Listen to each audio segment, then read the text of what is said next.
Saving truth, finding meaning and clarity in a post-truth world. Confusion and the Church, Seductions of a Post-Truth Mindset.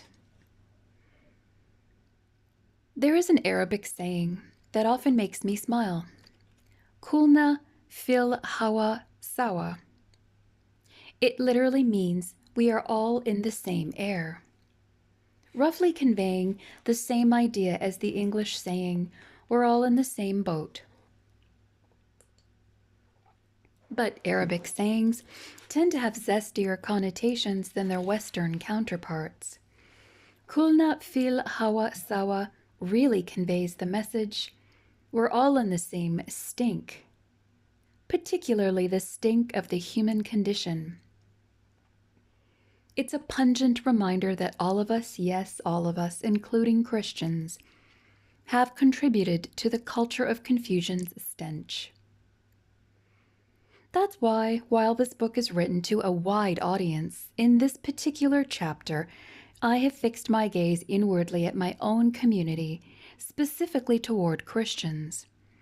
No book that addresses the trajectory of culture, especially the culture of confusion, would be fair without serious self-reflection about how every part of culture, including the one I'm in, contributes to both the stench and the aroma, the problem and the solution.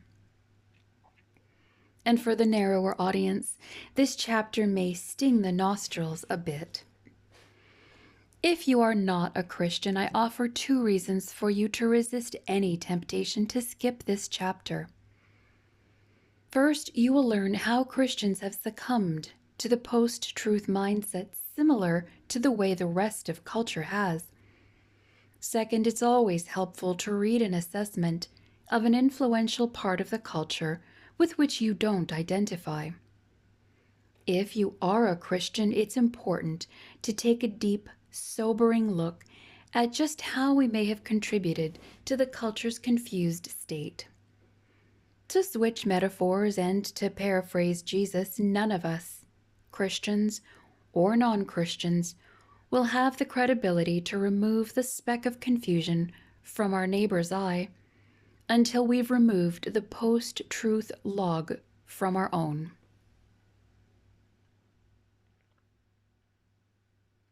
The Imitation Game. In mid-2015, my news and social media feeds were abuzz with urgent-seeming headlines bemoaning, "It's already starting," and "That didn't take long." The articles insinuated that an LGBT activist leveraged the United States Supreme Court's decision in Obergefell versus Hodges, legalizing same-sex marriage, to file a federal lawsuit to outlaw the Bible as hate speech. Just 3 minutes of investigation revealed this narrative was bogus, and obviously so. Yes, a gay man filed a lawsuit in a Michigan federal court against 2 Christian publishers, but he did not seek to have the Bible banned. He sought money for emotional distress, claiming the publishers had mistranslated the Bible to be unfavorable to homosexuals. And he did not file his lawsuit after the Obergefell decision. He filed it in 2008, 7 years before the Supreme Court's ruling. Not only that, but the lawsuit was dismissed almost as soon as it was filed.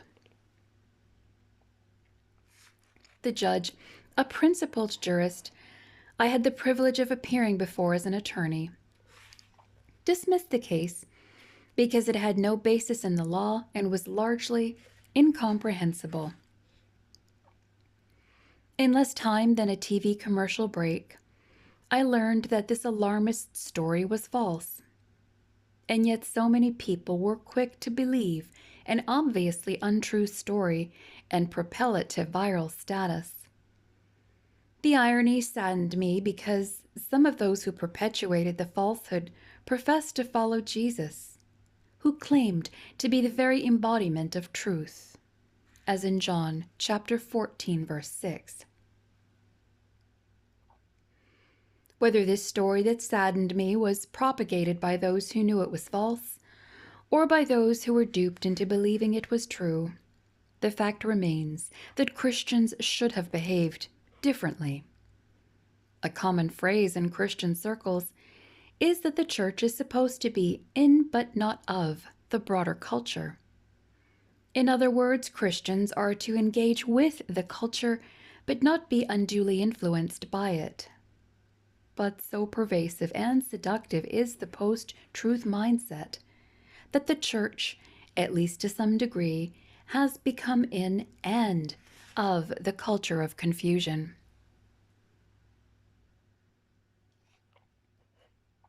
Part of this behavior is a reaction to society's growing perception of Christians as enemies of progress and freedom. Some Christians believe that battle lines have been drawn, which is why they get seduced into believing and spreading false stories about people they see to be the enemy. That's what makes the seductions of a post-truth culture of confusion all the more insidious. It plays on partial truths to goad us into believing and spreading untruths. This is doubly sad because when the church has doubled down on its commitment to truth, especially in the face of opposition, it has flourished, brought credibility to the gospel, and benefited society. For Christians now is not the time to be seduced into making them look as bad as possible while making us look as sympathetic as possible. Now is the time for compassionate yet uncompromisingly expressed truth. If the church's caving to the post-truth mindset has contributed to the larger cultural problem, then perhaps Christians' rediscovered commitment to the truth can lead us back to the solution.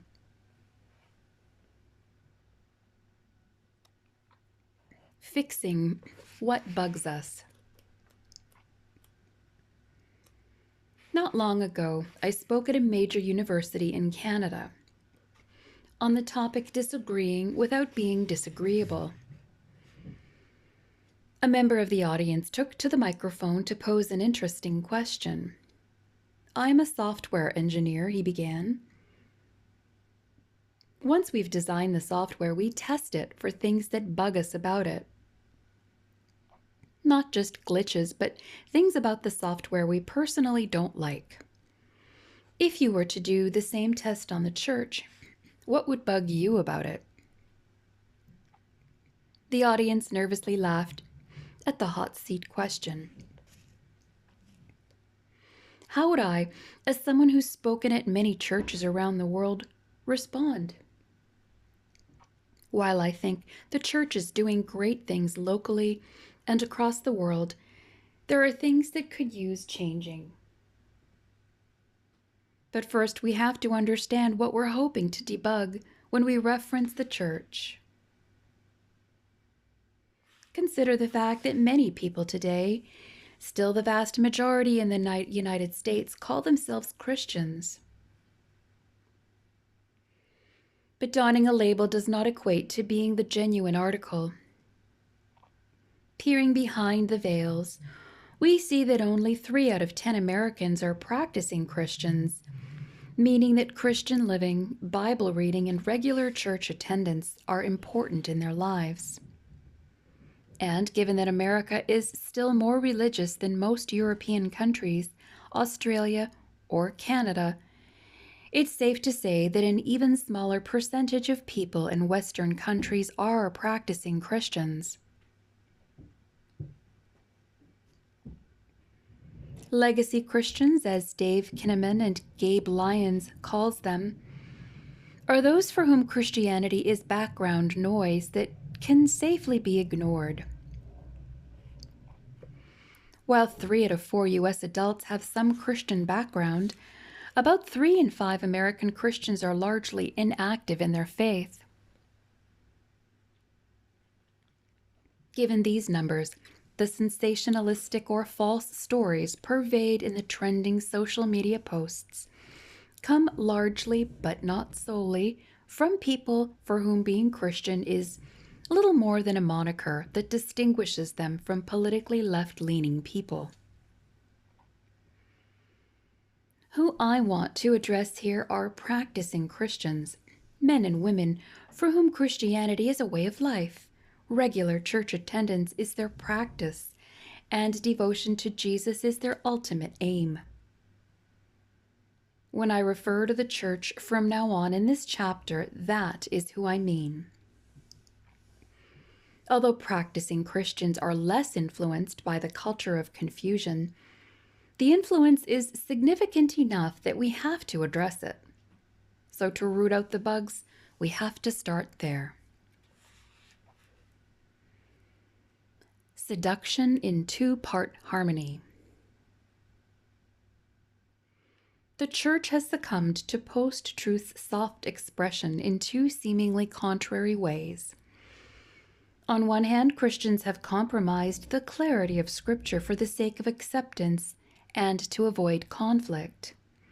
On the other hand, Christians have indulged the cultural practice of vilifying those with whom they disagree. These two seductions seem contradictory, but when they work together, they harmonize in a grisly dirge. Let's address the first post-truth seduction. Making the gospel pill easier to swallow, to avoid uncomfortable discussions with non-Christians and difficult Bible passages that challenge our behavioral preferences. In our effort to be liked, Jesus' famous statement, "Judge not yet lest ye be judged," is often misquoted.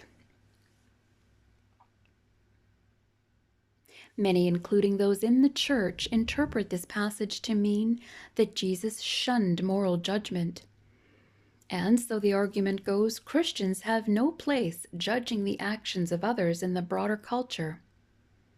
It's quite telling that so few people quote the entire context of Jesus' words. The full passage reads, "Judge not that you be not judged. For with the judgment you pronounce, you will be judged, and with the measure you use it will be measured to you. Why do you see the speck that is in your brother's eye, but do not notice the log that is in your own eye? Or how can you say to your brother, 'Let me take the speck out of your eye,' when there is the log in your own eye? You hypocrite, first take the log out of your own eye, and then you will see clearly to take the speck out of your brother's eye." Matthew chapter 7, verses 1 to 5. It's worth pausing for a moment to see just how Jesus' words actually express a message opposite to what so many want him to have expressed. Jesus says that when we remove the log from our own eye, we will see clearly how to judge our brother's actions. Applied today, if the church gets the post-truth speck out of its own eye, it can bring clarity to a world of confusion. In the full context, we see that Jesus is saying that when we judge, it is to be for the improvement of others, not their condemnation. So why do so many people, including Christians, misapply Jesus' statements as a blanket prohibition against all judgment?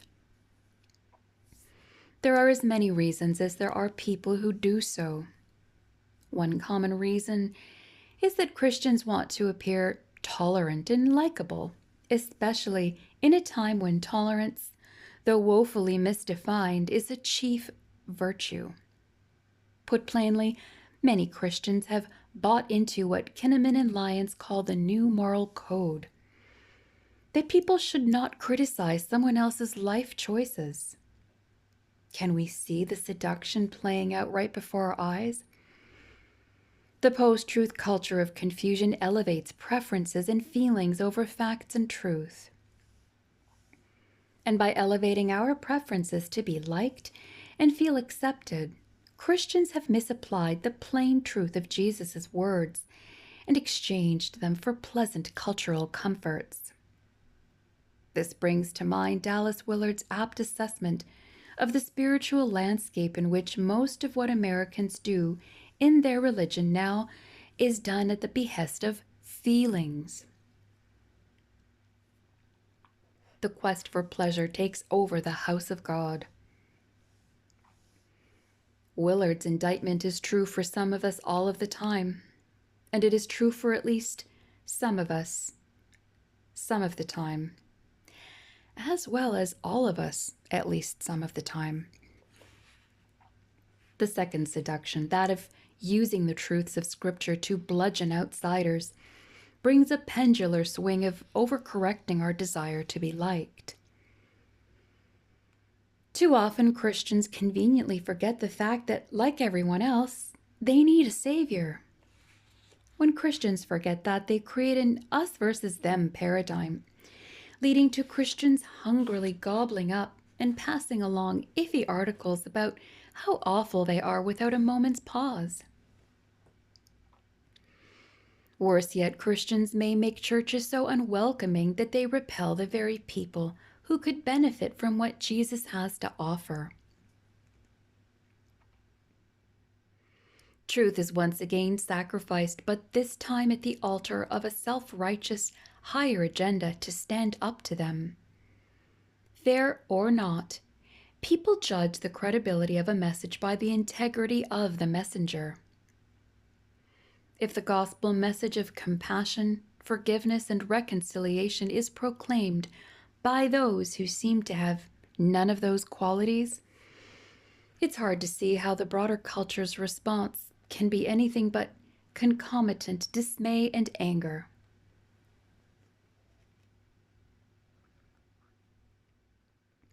Dancing to a different tune. The way forward tempers both our need to be liked and the importance of addressing detrimental ideas and behaviors.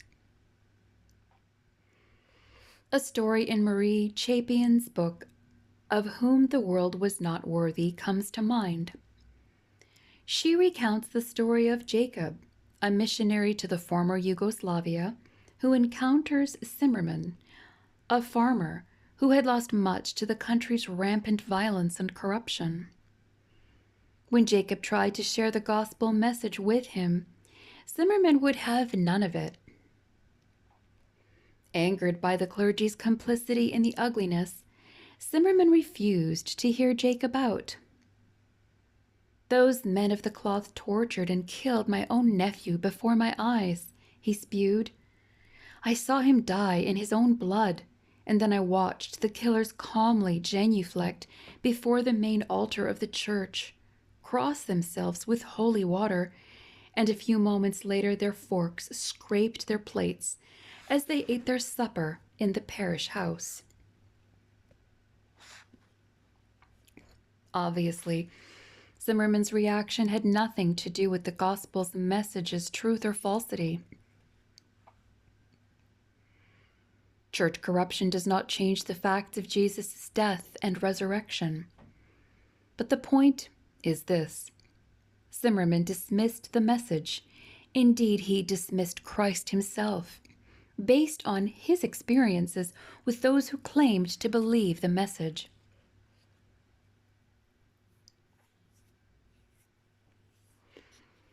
Today's Zimmermans distrust Christians as ultra-conservative, hypocritical, judging exclusivists. That is, of course, a sweeping and unfair characterization. Nevertheless, that perception persists and even grows. The broader culture hears Christians lament the erosion of marriage while believing that Christians divorce at the same rate as non-Christians. They do not, but that is a common misperception. Non-Christians see Christians supporting conservative political leaders, regardless of their sometimes serious moral failings, yet condemning liberal leaders for those same failings.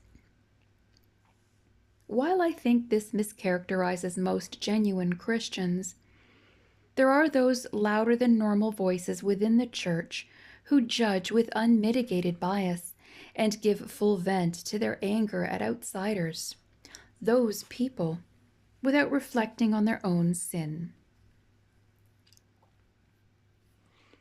The church can recapture its positive cultural influence if it rekindles its passion for the principles that revolutionized the world so long ago.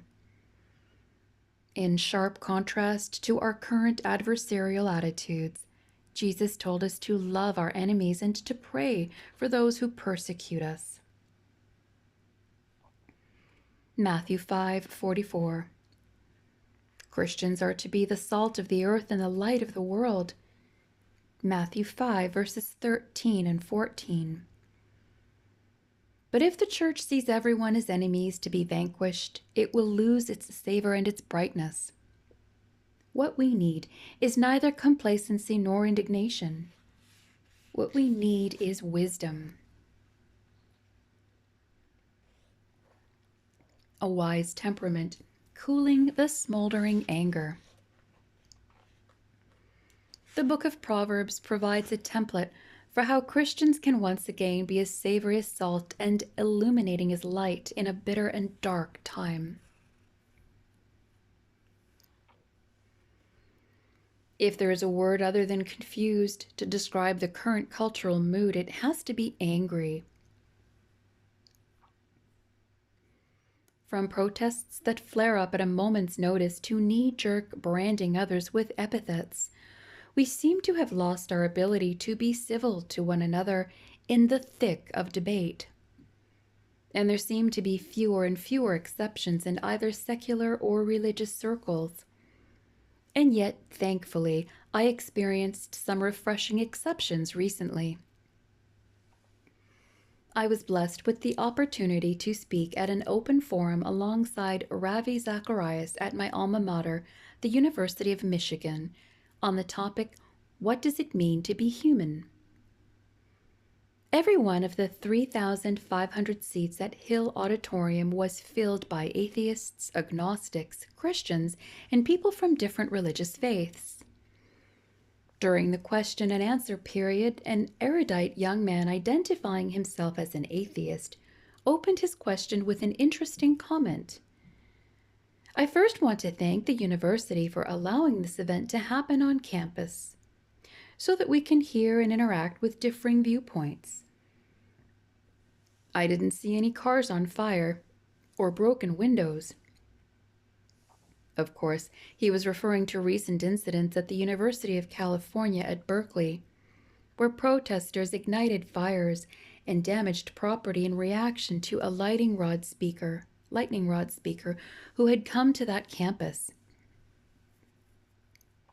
In the weeks surrounding the Berkeley incident, the news was awash with similar stories at other prestigious universities. In March 2017, students at Middlebury College in Vermont protested a speech by controversial scholar Charles Murray. The protest erupted into physical assault against both Murray and a Middlebury faculty member, leaving her with a twisted neck and a visit to the ER.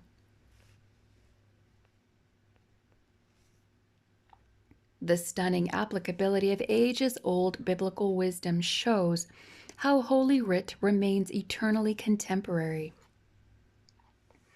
In Proverbs 29, Solomon wrote that scoffers set a city aflame, but the wise turn away from wrath. A fool gives full vent to anger, but the wise quietly holds it back. Proverbs 29, verses 8 and 11. At Berkeley, Middlebury College, and other similar institutions, some protesters gave full vent to their anger, yet those protests could have happened without mayhem and violence. Contrast has a way of clarifying things, as author Os Guinness would say. Our open forum at the University of Michigan had its share of challenging questions. In fact, most of the questions came from skeptics. The evening was lively yet civil. The students didn't shut us down. They engaged us with ideas they may not have agreed with. And thankfully, Rabbi and I were able to articulate our Christian positions on life's biggest questions without compromise, all the while holding each questioner's dignity as sacrosanct. Happily, that same civility carried over to an even bigger crowd the next day at Michigan State University, and again the following week at Indiana University.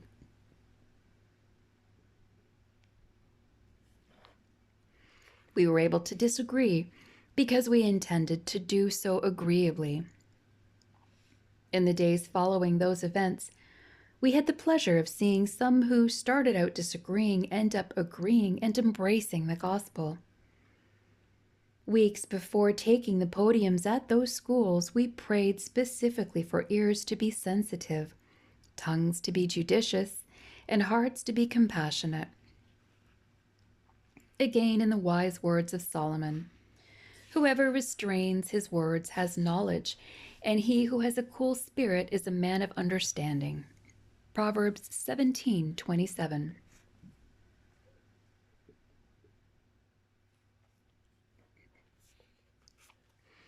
Let's pause once more for self-assessment. Lest Christians think that Solomon's wisdom applies only to others, we must remember that in the culture of confusion, we are as susceptible to the kind of anger that erupted at Berkeley, Middlebury, and elsewhere. As I write this, I've just read a message from a Christian friend lamenting how Christians cast aside Solomon's advice and accosted both him and a Muslim for just having a calm conversation about their different religious beliefs. The group of Christians began yelling at the Muslim for being a liar and my friend for being a charlatan, just because he refused to polemicize the discussion. In the culture of confusion, it's seductively easy for any one of us to turn civility into a vice. What a contrast to the attitude the Apostle Paul passed down to his protege Titus. Remind them to speak evil of no one, to avoid quarreling, to be gentle, and to show perfect courtesy toward all people. Please read Titus chapter 3, verses 1 and 2. Paul wasn't against engaging in reasoned argument, but he was against quarreling, especially the kind that results in vilifying someone else. Why is it so important for Christians to speak evil of no one, yes, no one, and to show perfect courtesy toward all people, yes, all people? Because the gospel message teaches that all of us are broken people, given to sin, anger, and even hatred. Those who claim allegiance to Christ are to be washed of such things not by their own goodness, but by God's mercy and grace. As Paul continues, for we ourselves were once foolish, disobedient, led astray, slaves to various passions and pleasures, passing our days in malice and envy, hated by others and hating one another. Verse 3.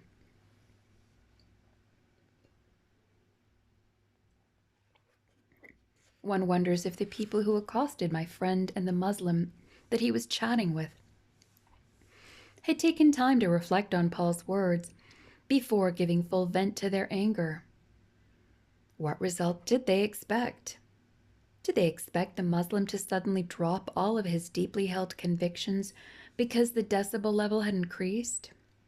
Or, more likely, did they expect to set the situation aflame and bring heat, not light?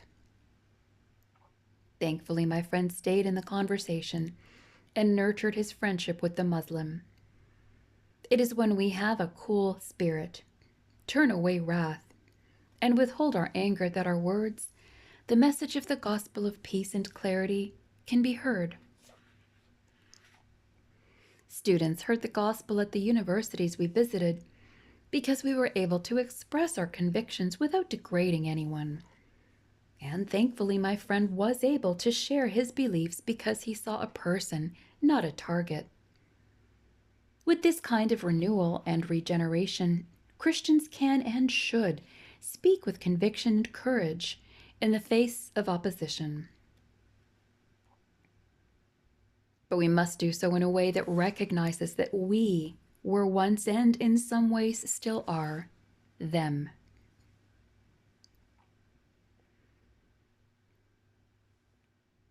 Wise words, the truth, the whole truth, and nothing but the truth.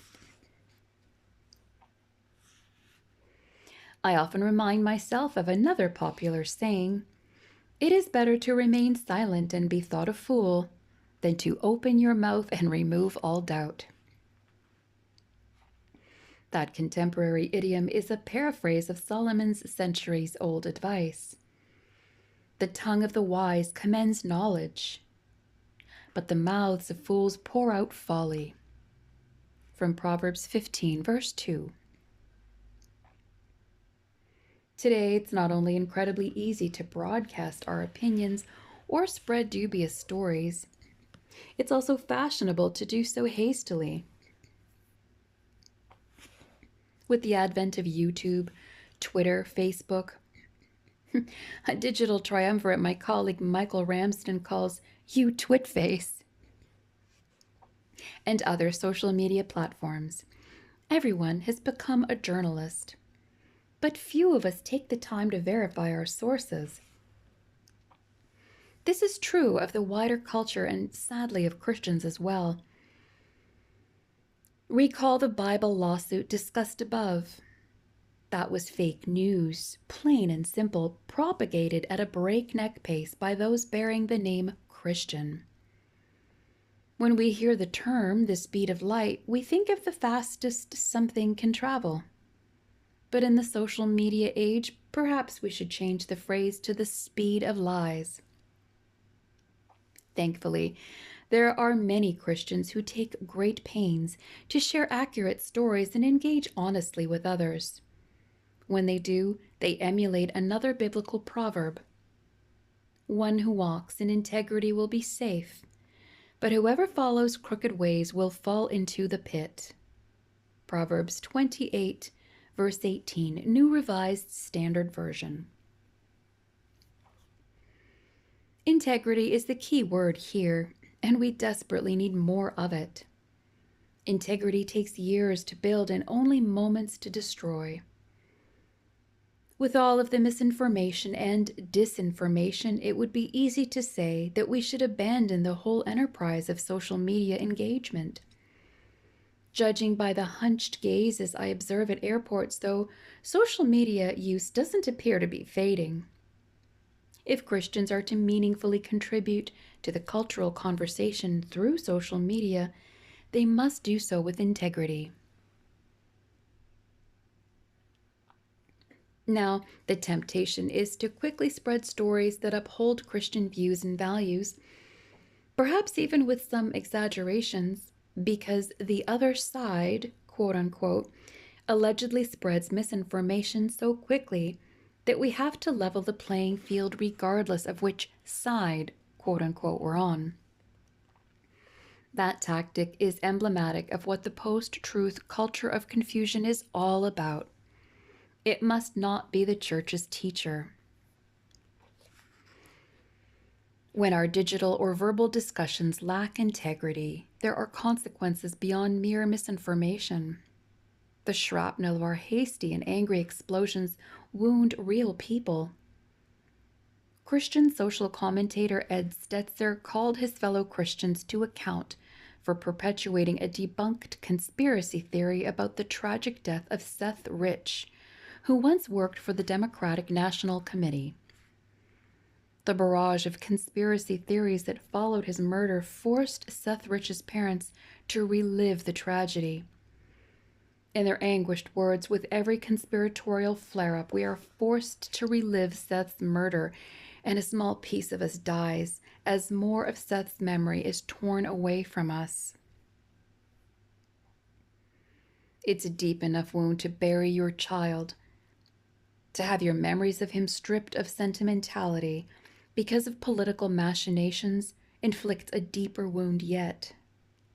Regardless of your politics or your religion, the rich family's waking nightmare ought to give us pause before we carelessly click share even one more time.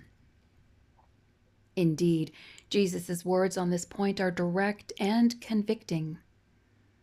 On the day of judgment, you will have to give an account for every careless word you utter, for by your words you will be justified, and by your words you will be condemned. From Matthew chapter 12, verses 36 and 37, New Revised Standard Version. Those should be soul-shuddering words for followers of Christ. Words are meant to convey truth and bring life, not peddle falsehood or foster pain. That's why God judges careless words so severely. In Christ, God himself is the Word made flesh. Read John chapter 1, verses 1 and 14. If Christians are his ambassadors, then they are called to carefully choose their words. Do our words convey truth? Do they convey life? Only then will our words be wise and clear in a culture of confusion. Anger isn't necessarily opposed to wise and compassionate words. When exercised with wisdom and restraint, anger can lead to positive change. Greed, racial discrimination, sexual harassment, and other injustices ought to anger us. But may I say that anger, even if legitimate, can become sinful if unchecked by godly love for others and for the truth. Anger, even when directed at the appropriate things, can be sinful if it causes us to sacrifice clarity and truth for the sake of self-vindication. Susanna Wesley, famed preacher John Wesley's mother, wisely taught her children about sin's invidious creep into even our most legitimate motivations. Whatever weakens your reason, impairs the tenderness of your conscience, obscures your sense of God, or takes off your relish of spiritual things. In short, whatever increases the strength and authority of your body over your mind, that thing is sin to you, however innocent it may be in itself. We would do well to heed her words. Our indignation over the deterioration of the culture may be legitimate, but it can lead to sinful bitterness. Our anger over sickness, poverty, and moral decay may lead us to act, but it can also ensnare us into caring more about causes than about the people those causes were meant to help. That's the fundamental danger inherent in failing to wisely use words. When we dance with the post-truth culture of confusion, the culture doesn't change. It changes us, and not for the better. When we are so eager to believe the worst about others, we bring out the worst in ourselves. C.S. Lewis warned us against letting that darkness creep in. Suppose one reads a story of filthy atrocities in the paper. Then, suppose that something turns up suggesting that the story might not be quite true, or not quite so bad as it was made out. Is one's first feeling, thank God, even they aren't quite so bad as that? Or is it a feeling of disappointment and even a determination to cling to the first story for the sheer pleasure of thinking your enemies are as bad as possible? If it is the second, then it is, I am afraid, the first step in a process which, if followed to the end, will make us into devils. We may see ourselves reflected in Lewis's words more than we care to. May we rise above such heart-clouding cynicism. May the Church have a wise temperament that leads to wise words saturated with integrity and tempered with grace. And may those wise words lead to wise actions. Wise actions, caring for the culture. A central Christian principle is that all people are made in the image of God. Accordingly, all people must be treated with dignity and respect, even, especially, when their ideas or behaviors challenge us or must be challenged by us. In Jesus' day, a teacher of the law challenged him to identify which commandment was the greatest. You shall love the Lord your God with all your heart, and with all your soul, and with all your mind. This is the great and first commandment. He continued, and the second is like it. You shall love your neighbor as yourself. On these two commandments depend all the law and the prophets. Read Matthew chapter 22, verses 37 to 40. Jesus emphasized loving God and loving the people he created. It's fascinating that Jesus paired the command to love people with the command to love God. The legal scholars of his day would have thought this to be a blasphemous elevation of humanity. But Jesus did so because the person challenging him was a Pharisee, one who had dedicated his life to following all 613 laws in the Torah, but who had forgotten about caring for others in the process. In other words, in his zeal to express his love of God, he failed to love people. And in doing so, he actually failed to truly love God. One cannot love God but fail to love the people he created. That doesn't require unconditional agreement or affirmation with everything a person believes or does, but it does entail compassion for that person. That love has motivated Christians historically. Paul Lee Tan expressed that a Christian is a mind through which Christ thinks, a heart through which Christ loves, a mouth through which Christ speaks, a hand through which Christ helps. In the days of the Roman Empire, both before and after Emperor Constantine's conversion, Christians founded hospitals to care for all the people who need it. And it was Christians suffering under tremendous persecution in the Roman Empire who aided the Roman pagans and bound their wounds nevertheless. As David Bentley Hart explains, even the pagan Emperor Julian, who was all too conscious of the hypocrisies of which Christians are capable, was forced to lament in a letter to a pagan priest, "It is a disgrace that these impious Galileans care not only for their own poor, but for ours as well."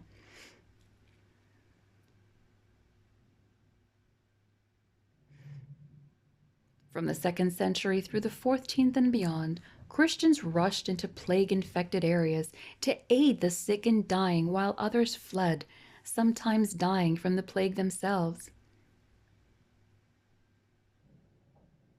It was Christians who led the charge in England and the United States to end the vile slave trade.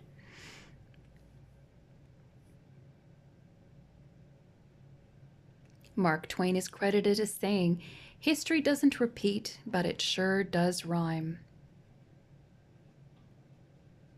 Let's be more like those impious Galileans. Today, although there are good secular and non-Christian organizations making a difference, Christians often still lead the way. From starting universities like Harvard, Oxford, and others to founding hospitals, to caring for the sick in Ebola-stricken West Africa, only to contract Ebola themselves. Those Christians whose actions are consistent with their words are helping to change the hearts of the very people who once opposed them. The coupling of wise words and wise actions doesn't just get things done, it gets things and people changed. Matthew Paris, the well-known atheist, describes how the gospel message outpaces secular efforts to change the desperate situation in his African homeland. In an article entitled "As an Atheist, I Truly Believe Africa Needs God," Paris wrote that secular education and training alone will not do. In Africa, Christianity changes people's hearts. It brings a spiritual transformation. The rebirth is real. The change is good. Pause for a moment on the paradoxical depth of Paris's carefully chosen words. He is saying the Christian message has made the difference in Africa. That message is at once about the depravity of every human heart and the dignity of every human being. History indeed has rhymed. And when the gospel is the central chorus, the melody can be beautiful.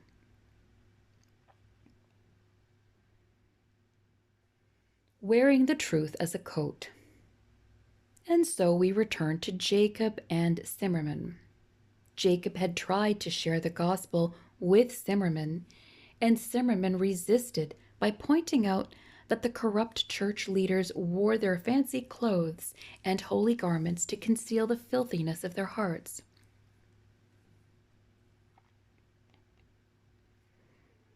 Jacob posed a question to the embittered Zimmerman. He asked Zimmerman to suppose that someone had stolen his coat and boots and then robbed someone. What would Zimmerman say when the authorities came to arrest him as the misidentified perpetrator because the robber wore his stolen coat? Obviously, he would say that someone had stolen his coat, pretending to be him. Still unmoved, Zimmerman replied, "I do not believe in the name of your God." In the ensuing year, Jacob cultivated a friendship with Zimmerman. Cracks formed in Zimmerman's stony veneer. He not only heard Jacob's words, but saw his temperament and benefited from his kindness. One day, looking at his friend through tearful eyes, Zimmerman expressed his newfound love of Jesus. He told Jacob, "You wear his coat well." The post-truth culture of confusion is angry at Christians and rejects the message we carry. We must honestly assess our part in perpetuating the confusion and fomenting the anger. Centuries after Solomon, the Apostle Paul wrote that when Christians encounter non-Christians, we are to be wise. Let your speech always be gracious, seasoned with salt. Paul tells us, so that you may know how you ought to answer each person. In Colossians chapter 4, verse 6. Notice that Paul didn't say that we are to answer each question, challenge, controversy, or political issue. We are to answer people. Questions and controversies don't need answers. People do. The confusion and anger swirling about us can be daunting. But if we have integrity and courage, we can change perceptions of the church and the gospel it carries. Integrity is the currency of truth. Courage is its backbone.